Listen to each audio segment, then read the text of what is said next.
Hey, sweetie. Hi, Isabella the cat. That's one of your favorite places to sit in the apartment. Have you thought about how movies by mail were done way back in 1984? Have you thought anything about it? Well, I thought quite a lot about it. And if you want to be with me on YouTube, you can sit next to me while I film the YouTube vlog about 1984 movies by mail, and it was VHS movies. So, please jump in if you want to. Hi, YouTube fans! This is Matt, a post-April 6th YouTube channel. Boy, I got another good one. A really good one. If it isn't the best I've ever done, I know that I put a whole lot of effort into this one. I worked on this for at least 90 minutes before I actually filmed the vlog like I'm filming it now. Here's what it's about. It's about, and here's what is written down in bold print before I actually form the vlog itself. Outline on 1984 story about the VHS tape rent by mail story. Name of corporation: National Dynamics Video Entertainment Corporation, doing business as NDVEC or NDVEC, VHS movies rent by mail. Founder of the company: Richard Lamar Tylers and his wife Susan Linda Hackman. And Richard was 31 and Susan was 28. Or excuse me, 29. Yeah. Age of the founder back in 1984. He was age 31. He was born on July 1st, 1983 in Union, New Jersey. Union, New Jersey is actually part of New York City Metro. Location of the corporation: it's in the industrial part of KEARNEY, Nebraska. Inventory on hand of VHS movies for rent: 10.3 million movies. That's individual titles. And it's from movies, silent movies made in the 20s, all the way to the really hot stuff that was coming out in 1983 and 1984.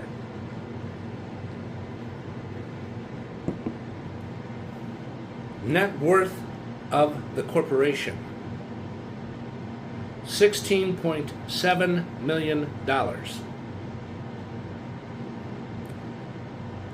Annual salaries of Richard and Susan. Richard's annual salary was $300,000 per year. Excuse me, not for that. $300 million. No way in the world it would go that high. Susan, $95,000. Number of employees at the company: 22 associates that worked on site, and plus 5 that were outsourced. They would do special duties, like they would run boxes and boxes, or totes full of delivery containers. That way. Annual sales of company: $4.4 million a year is how much they made.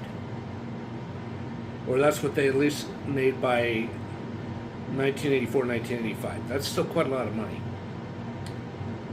Monthly membership fees each customer pays: $26.95. Catalog items for sale. Because you see, the way they did things was on the first rental, they were granted, the buyer was granted a free magazine catalog that was only about 2 or 3 pages. And inside the catalog were these items for sale: men's sized t-shirts, coffee mugs, and you know, this is stuff that would have the company logo of National Dynamics Video Entertainment. Pop can thermal koozies, learnable VHS/VCR/auto auxiliary electronics remotes. You know, it was a 3-in-1 instead of a 2-in-1. Grab bag VHS tapes for sale, because you know it would have a hard shell in it, and then would be on one side, and then on the other side would be wrapped in that packaging paper that would just say grab bag. And what VHS tape the customer would be getting, they weren't going to know until it was shipped to them, and they opened up the box, and then they opened up the packaging that said grab bag, and it was clearly obvious what it was. Some had the original sleeve on it. The other one was the sleeve got badly torn up, and it wasn't rentable. And there were a couple of scratch marks on the decal that would be right in the center of the tape. But other than that, the tape played well.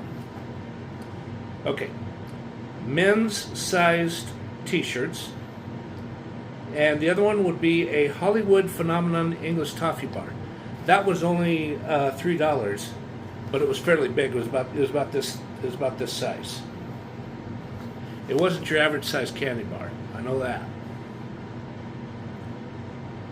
Emerson VCR playback / electronics, the actual VHS VCR itself, and it would sell for $167. See, there was very little profit on that one, but they sold it anyways, because there were a lot of stores that were charging $200, $300, $400, and they wanted to save the customer some money, and the shipping charge would only be $19.95 additional shipping. Unisex mittens with the company logo, and chef aprons with the company logo. Size of the building where the company is ran. It was a 80,000 square foot industrial building. Date, the company opened for business. This is day after St. Patrick's Day. March 18th, 1984. Sales report of the first fiscal quarter, which would be for between March 18th and July 1st, 1984. The actual sales were, because this company was working really hard. I mean, Lamar was working frickin' 6 days a week, and he was working 12 to 14 hours every single day. I kid you not. That much. The first fiscal quarter, there was $1,259,834. So $1.25 million is a more abbreviated, easy to understand, self-explanatory explanation. Health effects of Richard while working. He was rushing so fast as he packaged many VHS VHS movies into a shipping container, because it was a green hard plastic container, and the whole package was about like this. In fact, just a second. It would be a little larger and a little thicker. It would be roughly about that thick and about that much longer. Because, you see, they had to do it that way because Otherwise, the VCR would get, or the VCR tape would get damaged, and the customer would be pretty ticked off. Okay, so here, back to what happened. On June 22nd, this happened. This happened after 9:30 p.m. after he had been there inside that place since about 7 o'clock in the morning. He fainted, and right after he fainted, because his wife was there, she showed up at about 3 p.m. to help out, because she had other things to do.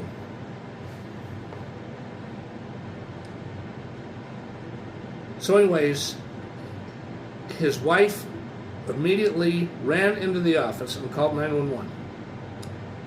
And after the paramedics showed up about 5 minutes later, they did some vital signs and some things they had to do, and he became partially conscious, but then he just mumbled some things, and he goes back to being unconscious. And they lifted him up onto a stretcher, and they rush him to an emergency room, and they give him some hypertension medication, because here's what happened, or here's the basic results of what his illness was about. The results. Okay, so the results were that he was hospitalized for 48 hours, and his health problem was, he was suffering from dehydration, and his blood pressure got really high. 206 over 132, and the pulse rate was 99. He was this close to a massive heart attack or a major stroke. This close. That's pretty serious. That's very serious, actually. And after he was released from the, after he was released, there was order to him to comply to a strict diet and to take every day a hypertension beta blocker medication, lisinopril 15 milligrams, and to take fenofibrate 80 milligrams. And take that every single day, no matter what.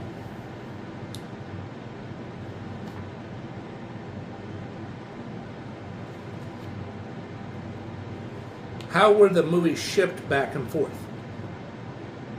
USPS business reply prepaid postage packaging rate.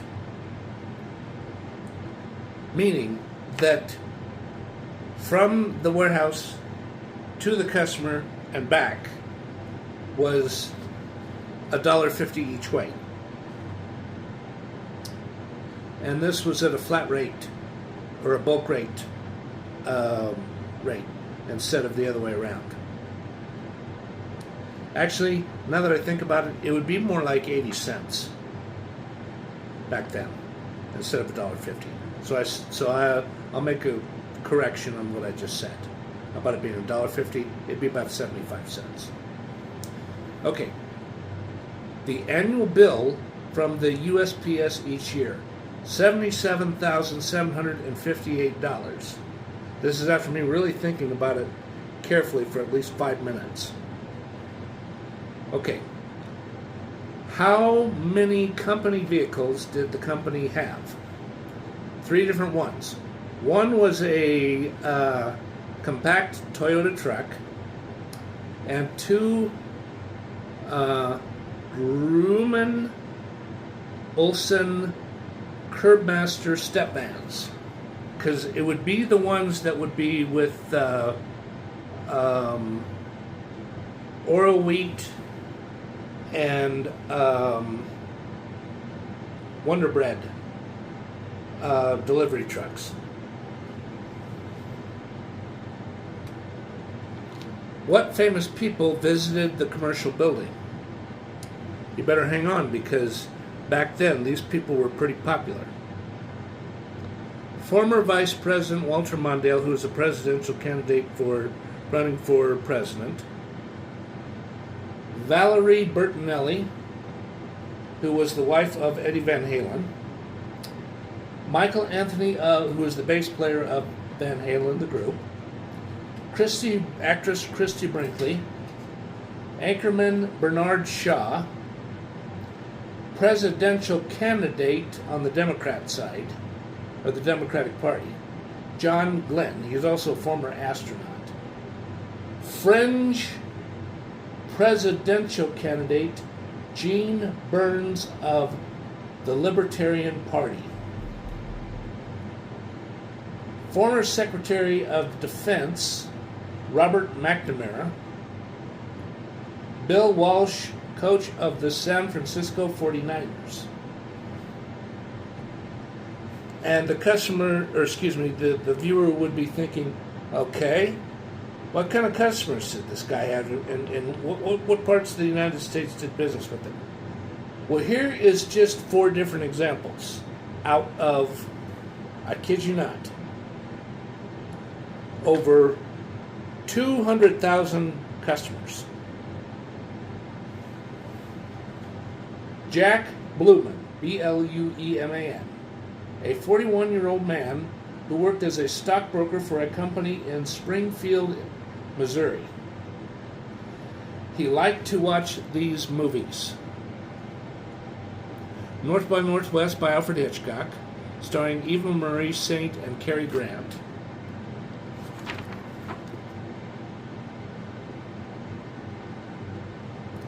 The Maltese Falcon, starring Humphrey Bogart. E.T. by Steven Spielberg, and War Games, starring Matthew Broderick. On one night, he got a phone call from Springfield Police Department. The call was at 7:46 p.m. I think that'd be 7:46 p.m. Central Time. That his girlfriend was injured in a major car crash. She has a broken arm and a bad bloody nose, and will be rushed into surgery, mostly because of her nose and because of some muscle damage to the broken arm. You know, that all had to be fixed. And will be taking sedatives while being hospitalized for at least 3 days, because once the police called him to tell him about this, they heard that it was going to be at least 3 days, maybe longer. So he was just going on based on what he was told. Customer number 2, DONNY-JOE Holland, a 38-year-old man who worked as a tow truck driver for a company that was called by companies. Let me say it all over again. Was a tow truck driver for a company that was called by insurance companies and diesel repair shops. Johnny Doe lived near Carson City, Nevada, and he often had his tow truck in the driveway of his house, of his neat little 1-bedroom, 1-bathroom house. He liked these movies, such as Grand Prix, starring James Garner, The Train, starring Burt Lancaster. One night he got a call at 6:30, just after eating dinner, to go to I-580 to tow a Kenworth Brute that threw a rod. Yeah, that was a big tow truck that Donny-Joe had.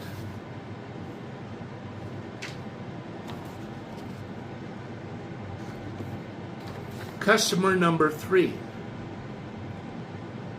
Noam Khan, K-A-H-N. He's Jewish. A Jewish man who is well educated and is 27 years old, who is a manager of the Cast clothing store. This is in New York City.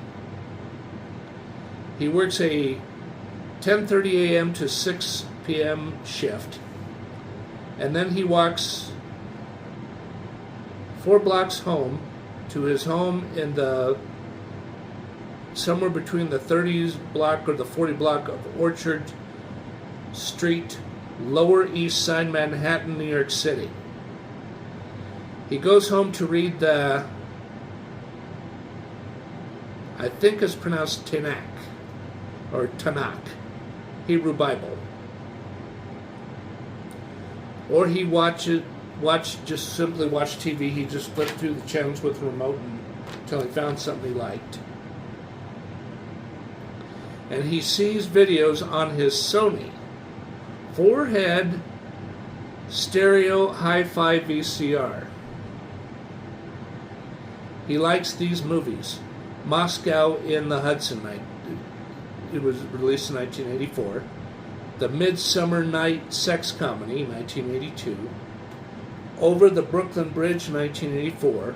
On July 1st, 1984, he hears a woman with dark reddish-brown hair and a thick New York City accent say, "Can somebody let me use the phone? My grandmother's really ill." That's the best New Yorker accent I can do. He runs downstairs with a pen and pocket notebook in his dress shirt pocket and talks to the lady whose grandmother is red and keeps blowing her really reddened, chapped nose and is nearly laying down as she leans up against a stone brick building, looking like she will faint any second. And he gets the names. The 36-year-old woman follows him upstairs to his 493 square foot apartment to call 911.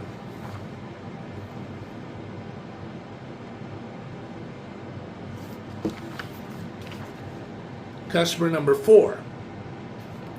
Now this lady is a nice lady, but she is a big one. She is 3/4 of an inch away from being 6 foot tall. And here's who she is.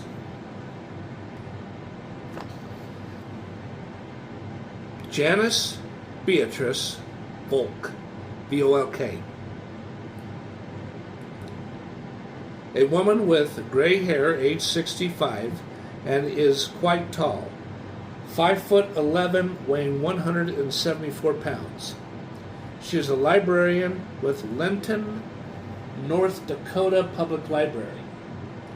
She has a nice home in Strattsburg, which is,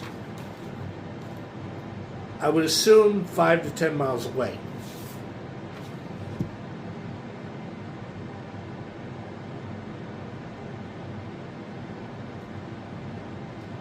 That is the home is a 3-bedroom, 2-bathroom home that is light blue with dark maroon trim and shutters. She has a 1982 Panasonic NV333-B VHS VCR with no remote, connected to her Sears 25-inch color TV. She likes lots of genres of movies, such as Jivin' in Bebop, it was released in 1946, The Long Goodbye, 1973, They Call Me Mr. Tibbs, 1970, that started 70, Pointy. The Parallax View, 1974, Nostalgia, 1983, that one's about poetry. Body Heat, which is it's almost X-rated because there's a lot of heated sexiness that goes on. And Sherlock Holmes in Washington, 1943. And he helps customers in at least 46 different states. 46 different states. He is disallowed to do business with anyone who resides in Mexico, Canada and outside the North American hemisphere. Yep. North America or South America hemisphere. And the corporation is a S Corp, not a C Corp. And the other thing that happens is, and the U.S. one of the high-ranking officials with the U.S. Department of Commerce gives him a lot of praises and has only a few criticisms. And the corporation is in existence from March 18th, 1984 until May 1st, 2004. By 2004, he sells the company because renting VHS tapes is shrinking away, because DVDs are getting more and more popular, because buying a new DVD player is a lot cheaper than it was when they first were being manufactured. And the picture quality, according to a lot of people, in a DVD player is better than what a grainy old VHS VCR would play back. And by this time, Richard is getting, he's not a senior citizen yet, but he's getting old. He's about 51 years, he's 50, almost 51 years old. And what happens is, I really shouldn't say this, but if this were for real, I suspect this is how things would happen. Netflix buys the company, and they pay him and his wife as part of a legally binding purchasing of corporation agreement. He pays him $29 million. That's even in 2004. That's an awful lot of money. That really is. $29 million. And the taxation that is subtracted from the sale is around $6.8 million. So if I didn't make it clear before, it's 6.8. It'd be, I may have said 6.6, but it's actually 6.8 that he's taxed by the IRS. And after that, he has $22,200,000. Still quite a lot of money. And what he decides to do is, he's like, I'm not going to retire forever, but I'm going to take a bit of a hiatus. And he's still faithfully married to his wife, Susan, who is about 48 by this time. And she's not old, but she's getting a little bit of wrinkles around her eyes, and has streaks of gray hair in her nice black hair.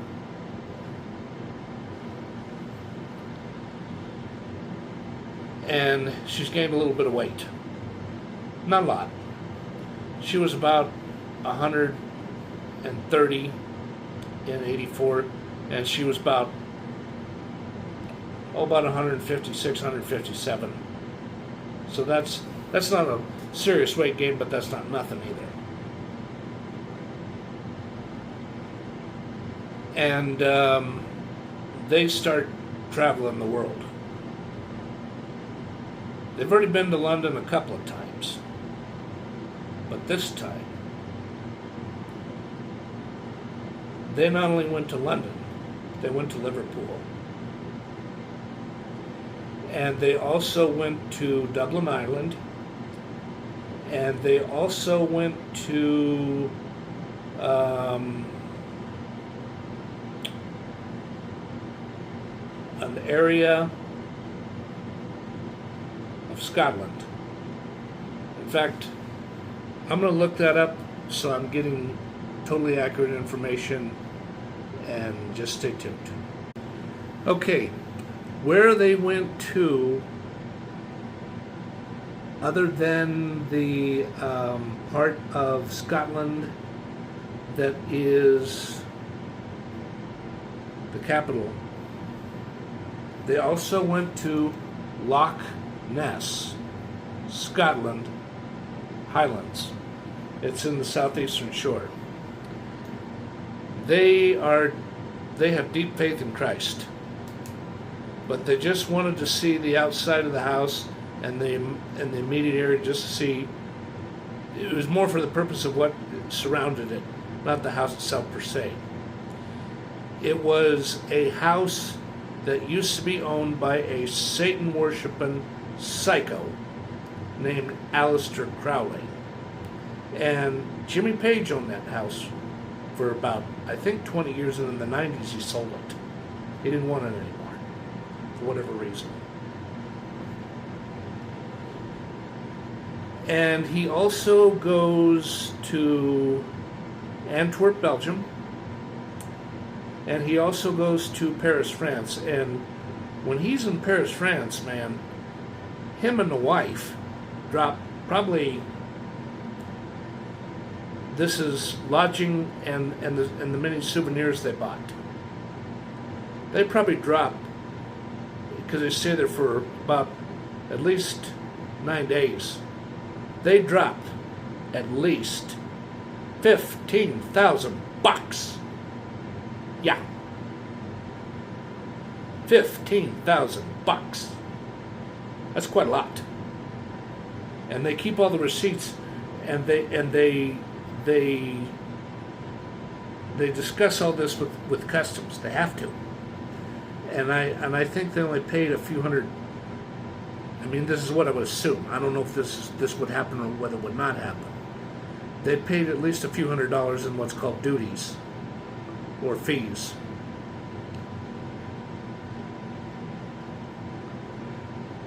And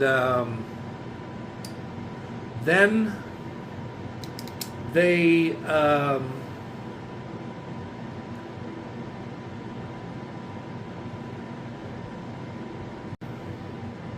they go to, not Holland, because Holland is a province within the Netherlands. They go to the Netherlands, and they go to Amsterdam. And they get this from information from someone who can speak English to them. They go to the place, the exact location where Eddie and Alex Van Halen were at when they were small children, before their parents moved them to Pasadena, California. And it is in Nijmegen,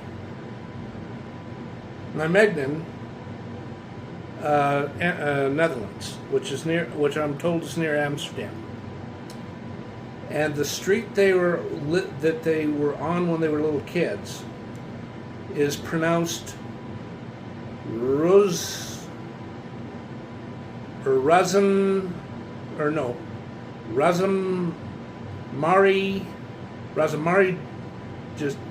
Razamarjestrat, or strict, something like that.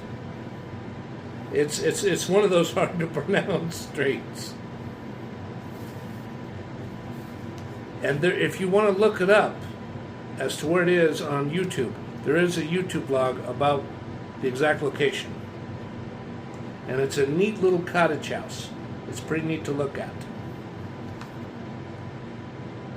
The other thing that they wind up doing is it's not Italy or Germany.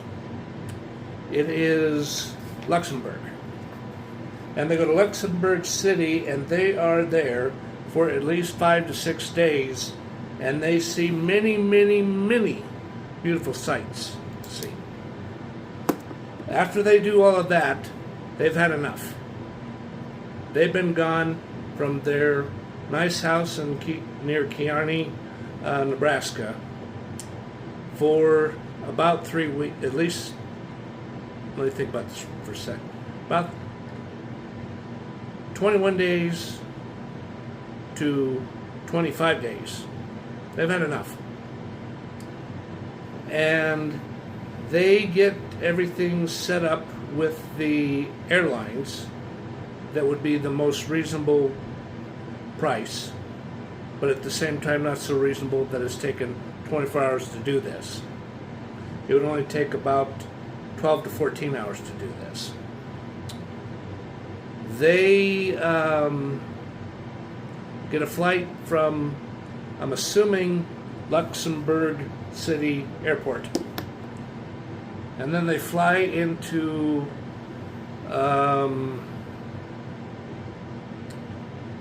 probably New York City. And there is a 2-hour layover in New York City before they get their flight from New York City to an airport that would be near KEARNEY. Because whether KEARNEY has an airport or not, I don't know. I didn't look that up. It would be the airport that would be the closest to KEARNEY. And they arrive in the United States somewhere between 1:30 a.m. and 2 o'clock in the morning. And they get a taxi ride, or no, an airport shuttle that sets them back at least $50 from that airport to the front doorstep of their precious home. And they get in there. And one of the things that they notice is there's very few groceries in there, because the person who was doing the house sitting, they said, hey, make yourself at home, make anything you want. And there was a little bit of cleaning and dusting done in there, and the house looked nicer, and it was vacuumed. And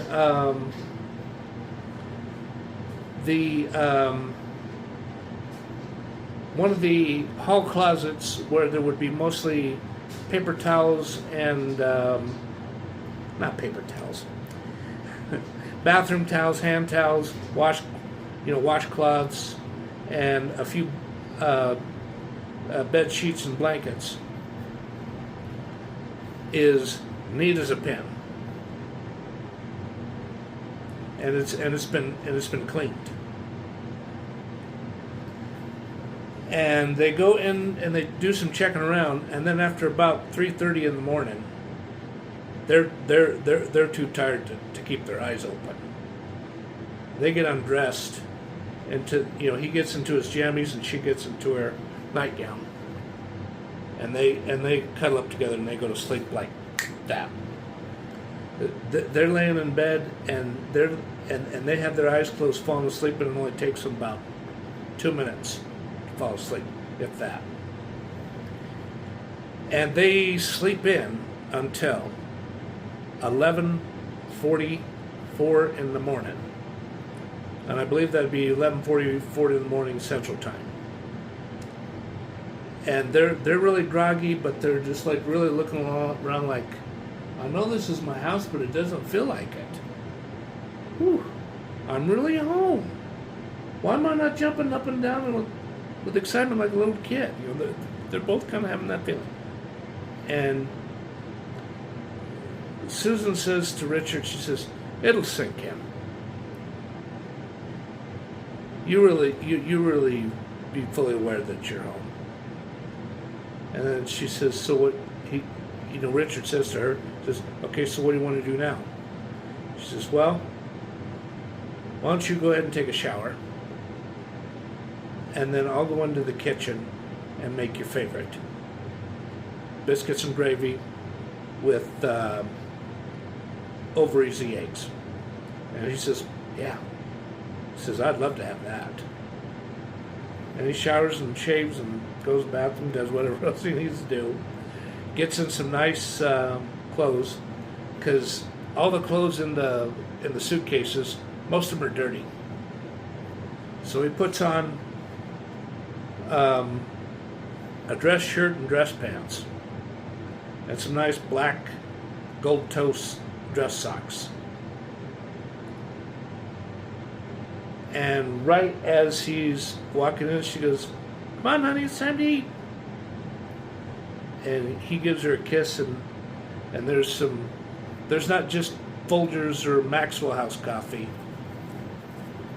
This is something that they had in the house for a couple of months that they never opened it up. It is Pete's, P-E-T-S, Major Dickinson blend. And he's just like, whoa, that's good, but it's strong. She goes, where's the cream? And she goes into the refrigerator, and she gets out some good half and half, and he puts a couple of packets of sugar, and he's like, oh boy. Whew. And they sit down and they say grace, and then they eat away. And then after that, they get a lot of other things done, and I mean a lot. I mean, I'd go on and on about that, but I would take over 10 minutes of explaining it. So I'm not going to do that. But, well, it's time to end the vlog. I hope you enjoyed everything that I said. And again, everything I just said, it's fiction. The rent video by mail company never ever existed. It's just a theory, if it existed. It's all fiction. Thank you, everybody. Goodbye now.